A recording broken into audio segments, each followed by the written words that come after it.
Vamos a hablar de los recientes acontecimientos en Cuba, que empezaron en Santiago de Cuba y después se multiplicaron por toda la isla en más pequeña escala.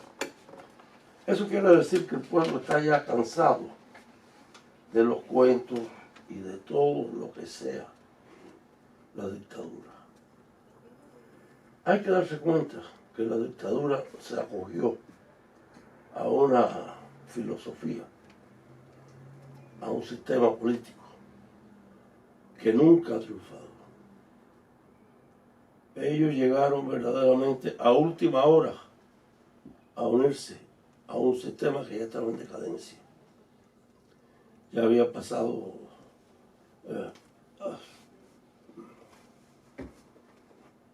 levantamientos y había habido batallas grandes, como la hubo en Hungría en el 56, como la hubo en Polonia, como la hubo en Checoslovaquia en distintos tiempos. Ellos fueron posiblemente el último país que se sumó.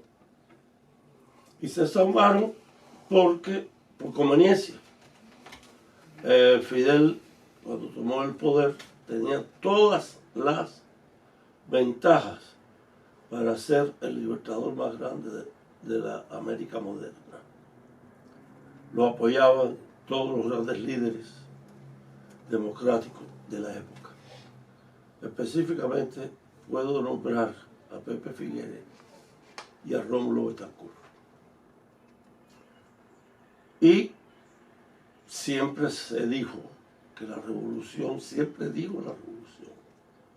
que iban a hacer elecciones rápidas en 18 a 24 meses para una nueva constitución o una enmienda a la constitución del 40 y después elecciones libres para el pueblo. En uno de esas multitudes millonarias de cientos de miles de personas, invitaron a uno de los hombres de más prestigio de la época en la América Latina, el costarricense Pepe Figueres, que tomó el poder en Costa Rica después de un gobierno, vamos a decir, por lo menos autócrata. Celebró elecciones libres. Primero celebró la constituyente, después celebró elecciones libres y, muy importante,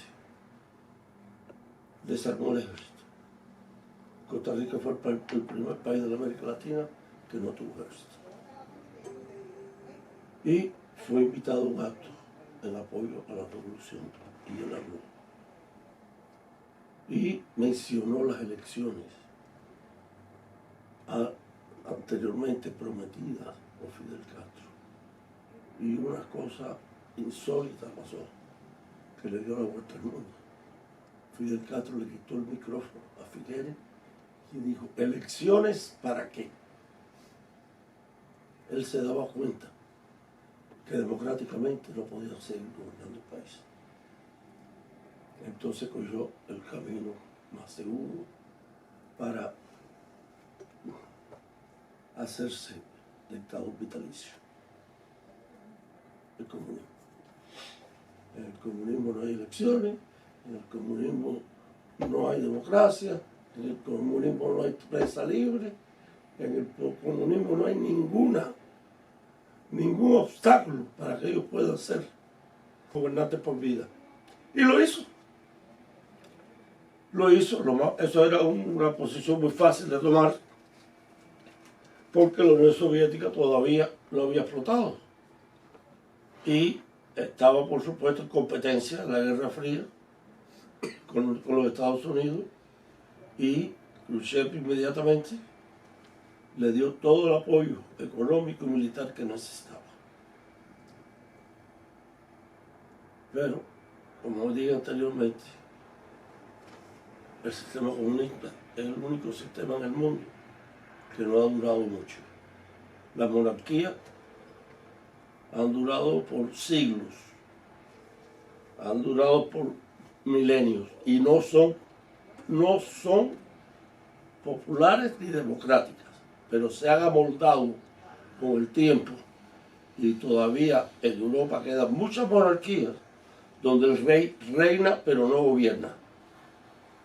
En Cuba, Fidel Castro quería ser rey que reina y gobierna. Eso pasó de moda.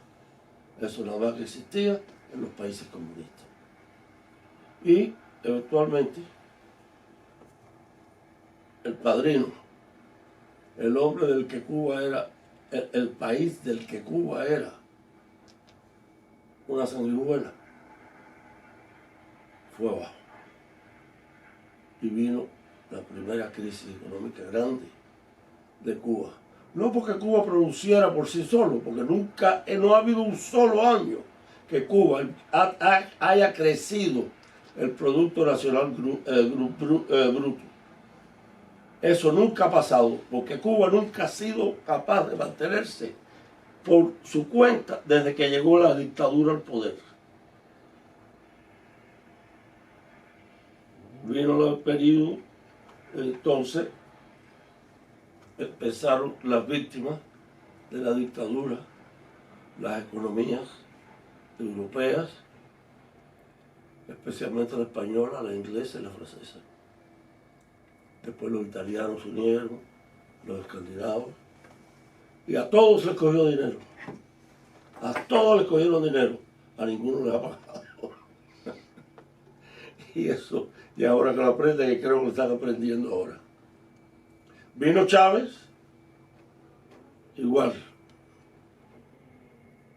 También trató de hacer el cambio hacia el socialismo avanzado de Fidel Castro y destruyó la economía de Venezuela. El país con más recursos económicos naturales tenía en la América. Ha ido abajo económicamente, más de 3 millones de venezolanos han tenido que abandonar el país. Y miren dónde estamos. Fidel Castro se fue, pero quedó la monarquía. Todavía, aunque no está reinando, Raúl Castro sigue mandando en Cuba. Los hijos de Raúl Castro son los dueños de los mipines más grandes de Cuba. Los hijos, los sobrinos, los nietos, el cangrejo, todos son los que están en la hegemonía económica de Cuba, dentro donde el pueblo pasa hambre, literalmente. No es decir así, el pueblo está pasando hambre porque le escasea la comida, no le hace falta para comer y no la tienen. Eso es lo que ha logrado el comunismo en Cuba. Y eso es lo que quiere mantener la nueva clase, los nuevos herederos de la monarquía. Y eso es lo que tenemos que evitar. Para evitar eso, ya vemos que el pueblo no puede hacerlo. Necesitamos la ayuda de la infraestructura humana del Estado. No tengan miedo, no tengan miedo. Si ustedes no tienen las manos manchadas, ustedes sean aliados del pueblo y del exilio. Si ustedes no han sido ladrones como el Gil ustedes no tienen problema. Ustedes tienen que ayudar al pueblo a derrocar a la dictadura. Tenemos que unirnos todos al pueblo cubano. Y sobre todo tenemos que unirnos al pueblo cubano, aquellos que son policías, aquellos que son miembros de las Fuerzas Armadas, aquellos que son funcionarios públicos civiles, que aunque tengan las manos un poco manchadas de corrupción mientras no sea abuso ya demasiado extremo, no tienen nada que temer. Ayuden a devolver a Cuba la democracia. Muchas gracias.